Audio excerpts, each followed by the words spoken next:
नमस्ते दोस्तों। अबुर्दाचल नामक पर्वत के समीप एक भील रहता था जिसका नाम था आहुक और उसकी पत्नी को लोग अहुका कहते थे।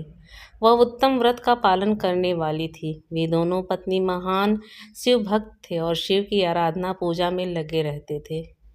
एक दिन वह शिव भक्त भील अपनी पत्नी के लिए आहार की खोज करने के लिए निमित्त जंगल में बहुत दूर चला गया।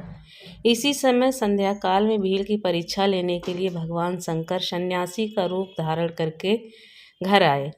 इतने में ही उस घर का मालिक भील भी चला आया और उसने बड़े प्रेम से उन यतिराज का पूजन किया। उससे मनोभाव की परीक्षा लेने के उन यतीश्वर ने दीनवाणी में कहा, भील, आज रात में यहाँ रुक रहने के लिए मुझे स्थान दे दो, सवेरे होते ही चला जाऊंगा।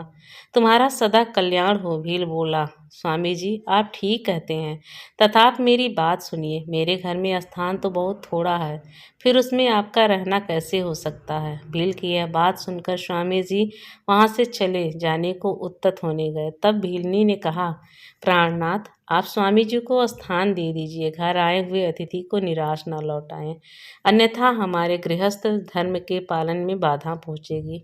आप स्वामी जी के साथ सुखपूर्वक घर के भीतर रहिए और मैं बड़े बड़े अस्त्र शस्त्र लेकर बाहर खड़ी रहूंगी।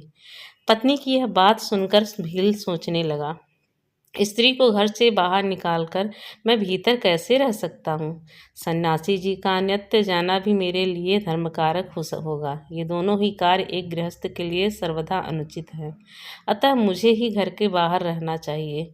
जो होनहार होना होगा वह होकर ही रहेगी। ये ऐसा सोच आग्रह करने पर उसने स्त्री को और सन्यासी जी को तो सदाचर घर के भीतर रखा दिया और स्वयं भी अपने आयुध पास रखकर घर में बाहर खड़ा ही रहा। रात में जंगली क्रूर एवं हिंसक पशु पक्षी उसे पीड़ा देने लगे। उसने भी यथाशक्ति उनसे बचने के लिए महान यत्न किया। इस तरह यत्न करता हुआ भील बलवान होकर भी प्रबंधित हिंसक पशुओं द्वारा बलपूर्वक खा लिया गया। प्रातःकाल उठकर जब यति ने देखा कि हिंसक पशुओं ने वनवासी भील को खा डाला, तब उन्हें बड़ा दुख हुआ।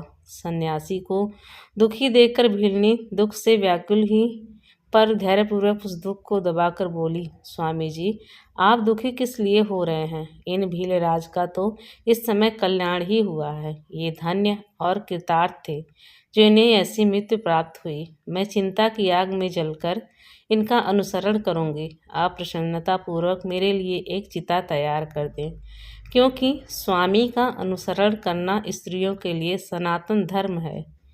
उसकी यह बात सुनकर सन्यासी जी ने स्वयं चिंता की तैयार की और भीलनी ने अपने धर्म के अनुसार उसमें प्रवेश किया। इसी समय भगवान शंकर अपने साक्षात रूप से उसके सामने प्रकट हो गए और उसकी प्रशंसा करते हुए बोले, तुम धन्य हो, अन्य हो, मैं तुम पर प्रसन्न हूँ। तुम इच्छानुसार वर तुम्हारे लिए कुछ भी आदेश नहीं है। भगवान शंकर का यह परामंददायक वचन सुनकर भीलनी को बड़ा सुख हुआ। वह वैसी विभोर हो गई, उसे किसी भी बात की सुध नहीं रही। उसकी उस अवस्था को लक्ष्य करके भगवान शंकर और भी प्रसन्न हुए और उसके न मांगने पर भी उससे वर देते हुए बोले, मेरा जो यति रूप है यह भावी जन्म में हंस रूप में प्रकट होगा और प्रसन्नता पूर्वक तुम दोनों का परस्पर सहयोग कराएगा। यह भील निषेध देश की उत्तम राजधानी में राजा वीरसेन का श्रेष्ठ पुत्र होगा। उस समय नल के नाम से इसकी ख्यात होगी और तुम विदर्भ नगर में भीमराज की पुत्री दमयंती होगी। तुम दोनों मिलकर राजभोग भोगोगे के पश्चात वह मोक्ष प्राप्त करोगे, जो बड़े बड़े योगी वरों के लिए भी दुर्लभ है। दूसरे जन्म में वह अहुका नामक भील निषद नगर में वीरसेन का पुत्र महाराज नल के नाम से विख्यात हुआ और अहुका नाम की भीलनी विदर्भ नगर में राजा भीम की पुत्री।